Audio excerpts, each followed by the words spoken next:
Pandi, kami persilahkan. Set. Assalamualaikum warahmatullahi wabarakatuh. Waalaikumsalam warahmatullahi wabarakatuh. Alhamdulillahirabbil alamin. Assalatu wassalamu ala asyrofil anbiya'i wal mursalin sayyidina Muhammadin wa ala alihi washabbihi ajmain, amma ba'd.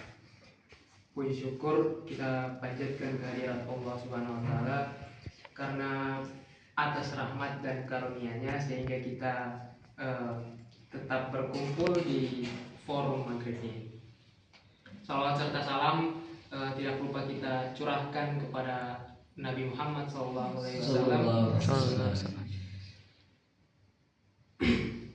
dan juga para sahabat beliau yang telah gugur. Teman-teman Salamki yang saya cintai dan saya sayangi, kita semua pasti pernah ngerasain ya, hidup itu kadang bikin hati kita naik turun gitu. Ada hari yang rasanya ringan banget, kita mau ngelakuin apapun itu semangat dan mudah gitu.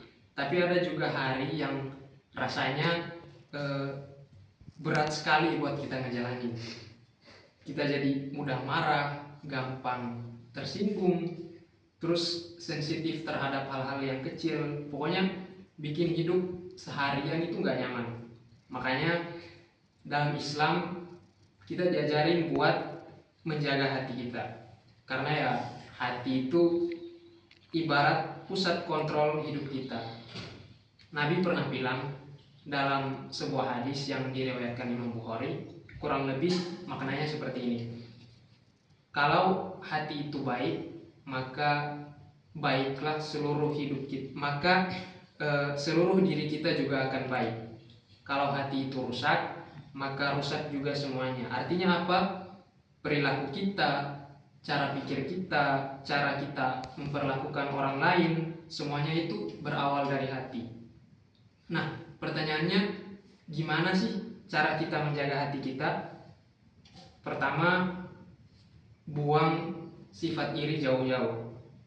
Jadi kadang ketika kita melihat orang lain sukses, ngelihat mereka dapat sesuatu yang kita pengen, otomatis muncul rasa gak enak gitu, rasa iri.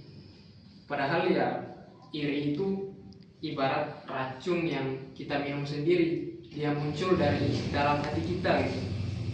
Yang rugi siapa ya? Kita juga, karena kita buang-buang waktu, buang tenaga dalam kita buang waktu, buang tenaga membandingkan hidup kita dengan mereka gitu.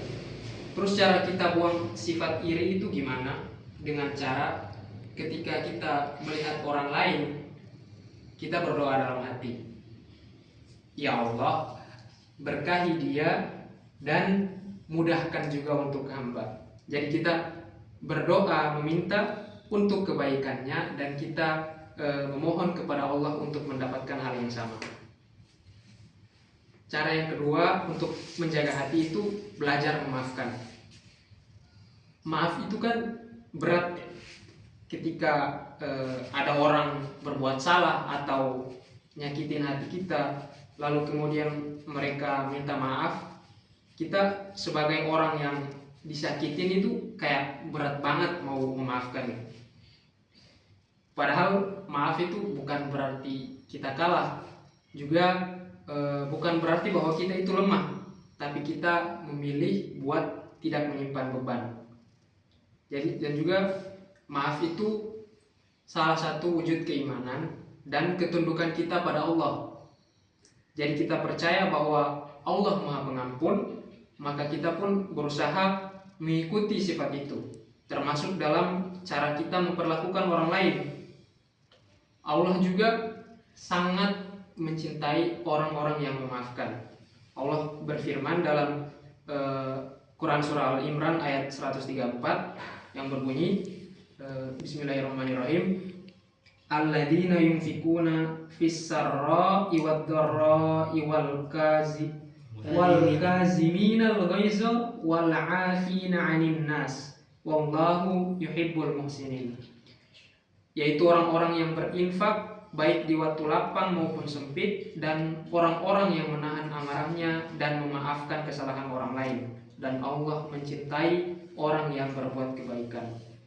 Nah, cara yang ketiga untuk menjaga hati kita yaitu mendekatkan diri kepada Allah. Ini salah satu yang paling kuat. Jadi hati kita itu kan gampang kotor, gampang diisi hal-hal yang negatif. Tapi Allah juga kasih kita cara buat ngebersihin hati kita. Caranya gimana? Ya, dengan menjalankan kewajiban kita setiap hari. Sholat 5 waktu, terus habis sholat kita berzikir, kemudian berdoa, lalu membaca Quran, dan berbanyak istighfar. Karena orang yang sering mengingat Allah itu pasti hatinya lebih tenang. Bukan karena dia nggak punya masalah, tapi karena Allah yang nenangin hatinya. Tapi kita juga harus berusaha hindari hal-hal yang bikin hati kita jadi kotor. Lingkungan toksik, omongan negatif, gibah, komen-komen jahat di IG. Nah, itu semua pemicu. Jadi kalau kita terus-terusan dekat sama hal itu, ya kotor juga hati kita. Jadi cari circle yang baik-baik dan jaga diri dari hal-hal yang bikin kita jauh dari ketenangan. Dan teman-teman, hidup itu singkat. Jangan kita habiskan hidup kita dengan penuh kebencian. Jagalah hati kita, karena dari situlah awal sebuah kebahagiaan. Semoga Allah jaga hati kita semua dan kasih kita kekuatan buat